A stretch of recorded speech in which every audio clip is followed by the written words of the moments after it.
My 2018 BMW M2 LCI has by far been the best car I've ever owned. From the aggressive looks of the front end to the sound of the exhaust.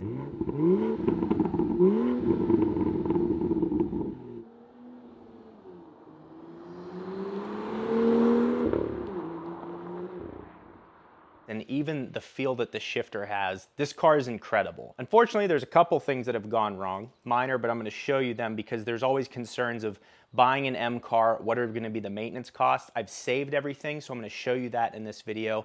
I'm also gonna show you how to mitigate these costs with the sponsor of this video, Fixed, which is an OBD 2-port scanner, and we'll go over that in a little bit. So the three things that have gone wrong with my M2. I bought the car with 9,300 miles on it, still under warranty. Luckily, while it was under warranty, the first thing that went wrong was the right rear tail light went out. So that was a warranty problem. They found some type of short and they fixed that. The second thing that happened was the horn stopped working. And I've read into the forums and other people said that the horn has stopped working in their car. Again, that was covered by warranty. It's all fixed. Now the car is out of warranty and the left rear tail light has shorted just like the right one did. So it's going to be interesting to see what that costs.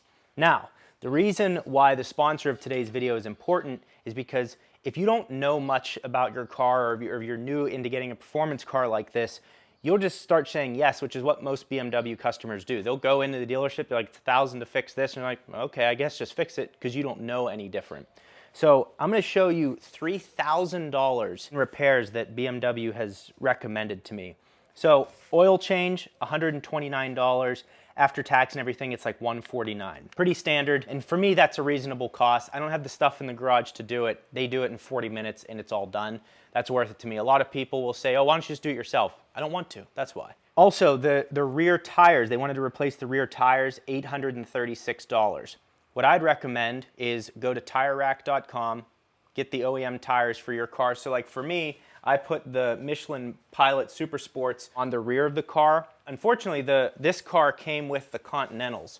So you don't have a choice from the factory with your M2 of what tires it comes with. Whenever it shows up, whatever you get is what you get. There's no choice. So I'm putting the OEM tires. The rears got worn out. The fronts are still the originals. They have good tread on them. But what BMW does is they measure the wear of the tire by the wear bar, which there's still a bunch of tread under that, but I think that's a way to get them to be churning tires out. Now, is that sleazy? It really isn't. They're right, because the car will ride better, ride a little more quietly, and will handle better when you have the appropriate tread on your car. It's just a little bit of an overkill, and you can generally get a little bit more out of your tires from what they're saying. So $836 they wanted just for the rears. They wanted an alignment for $170. They wanted to do a BMW standard scope service, $80.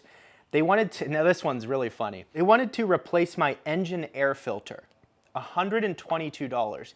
If you know nothing about your car, you can go under here, get a torque wrench, take it off. It takes maybe 15 minutes. If you know nothing about cars, pull the air filter out, put the new one in, and you're done. And the air filter is like 30 or 40 bucks. You can save yourself about $100 there. And then spark plug replacement, $620. So what I did is I went and bought the spark plugs on my own, BMW OEM, for like 70 bucks. So they were gonna charge $620. That includes labor. So they were gonna charge me over $300 for the spark plugs that cost $70. So this is a plug-in sensor to your OBD 2-port scanner. So you can plug this in and get a general idea of what's wrong with your car before taking it into BMW or another shop if you don't want to do the work on your own. So I'm going to show you the benefits of this. On cars like M cars, when that check engine light comes on, this will give you peace of mind because you can self-diagnose the issue and have an idea of what's going on before you go to the dealership, just like I talked about my air filter replacement. So you only need the device for $19.99, and that includes a free app which features 7,000 codes that it can scan for. You can also upgrade to a premium plan, which includes a mechanic hotline, which I felt was really unique. I'd never heard of that, where you can call up a mechanic and have them help you remotely fix your car. Another unique thing about this device, which I didn't even think of, you think for only 20 bucks, you can have this on you when you're test driving used cars. So I may be selling this shortly because we're having a daughter soon. That's why it's pink. All right, so I'm gonna show you how easy it is to do a scan for your car. Scan was successful. I just had to turn on the auxiliary battery so it could actually go through the car. But yeah, everything looks good right now. And you can even do, it says perform a manual diagnostic tool, and it says what type of problem are you having, feels like, looks like, and it gives you all of these different examples. The way I look at it is, let's say you want to buy a BMW or Porsche or something that can be expensive to fix, has a ton of miles, and is fun to drive. This would be a device that I would absolutely want to have with that car, so you could start to learn about it, start to work on it on your own. And then for the really big projects that you're not comfortable in attacking, you can go to a dealership or you can go to a third-party mechanic. But really nice to have. Fix, thank you for sponsoring the video. I appreciate it. Great device. Let's take this thing for a spin.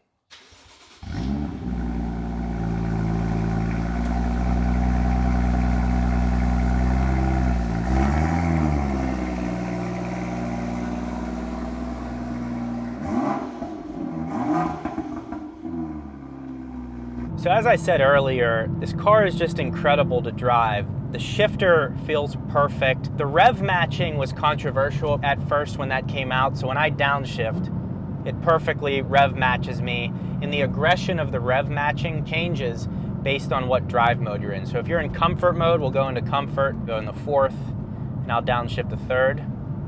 It slowly gets it back up to gear, slowly blips the throttle. Now if I put it in sport displays, so I go into fourth and then go into third, a little bit quicker. And then if I go to Sport Plus, you can even feel the throttle response immediately. You feel the car like jolt a little bit. When I downshift, it really aggressively revs the car. So you can see, and it pops the exhaust a little bit more too. So obviously that's not as efficient, but if you're driving on a track or back road, you want it to be very precise. It gives you that option. For the N55 motor that's in the 2016s to 2018s, it sounds better than the S series. If you want to take this car to the track, the M2 Competition or CS, that's the one to get. This would take some upgrades. That engine has better cooling capabilities. It's better for the track. I've taken this to the track. It did perfectly fine, but if you're looking to take it to the track a lot, I recommend you go with the Competition. Everyone will say that. Now, if you're not taking it to the track, most people aren't, I say get this one. You're gonna save a little bit of money. Get a 2018 as well, because it has iDrive 6.0, it has the upgraded partially digital dash, upgraded headlights, and it also has the tail lights are LED tail lights. So there's just minor tweaks. There's also unspecified tweaks to the suspension, so the car apparently rides a little bit better. And then when you put the M Performance exhaust on it, there's so much you could do that are just M Performance upgrades, OEM upgrades that make this car even better. I don't want to do anything to it because I think it's just perfect from the factory. If anything, I would get the 763 M wheels and then an M Performance exhaust, but the car is just, it's so well made, and it sucks I have to get rid of it, but I need to get something else. That's why I'm probably going to get like a Porsche Macan S or GTS, and that way I can actually do some things to it and my wife can drive it, not leaving her stranded when I'm filming with the Tesla. So that's the only reason I'm selling it. It stinks, but oh well. In the future, I'll just keep working hard on my YouTube channel, then I can get a third car, and I might go back to an M2. 2017's has an M2 M Performance Edition. They only made 150 of them, and basically 75 are stick, 75 are DCT, and it comes with the coilover suspension, M Performance exhaust. It comes with a reduced infotainment system, and the power seats are like only two-way, just so they drop like 80 pounds out of the car and add some fun parts to it. So who knows what'll happen, but this is an incredible car. I'm happy I got to own it. By far the most entertaining car I've ever driven, I think. I mean, of all the cars, I've driven a lot of different vehicles. I like this the most. It doesn't matter what the cost is. I think the most expensive car I've driven is probably a Lamborghini Gallardo. Loved the car, but not something you can really drive on a daily basis. This has a good trunk. If you need to, you can fit 4 people. Crazy sounding exhaust, still efficient enough on road trips, and looks insane. Looks like a little bulldog, very aggressive, and sounds great. So if you're thinking about getting an M2, let me know what questions you have in the comments below. I appreciate you guys watching the video. Fixed, thank you for sponsoring. I appreciate it. Check them out. Again, that's all linked in the description. And we'll go from there. Let me know what you guys think, what I should get down in the comments below. It has to be an automatic transmission, and that's it. I'm open to maybe an M3. Maybe we should get an M3. I don't know. You guys let me know what you think in the comments. I'll see you next time.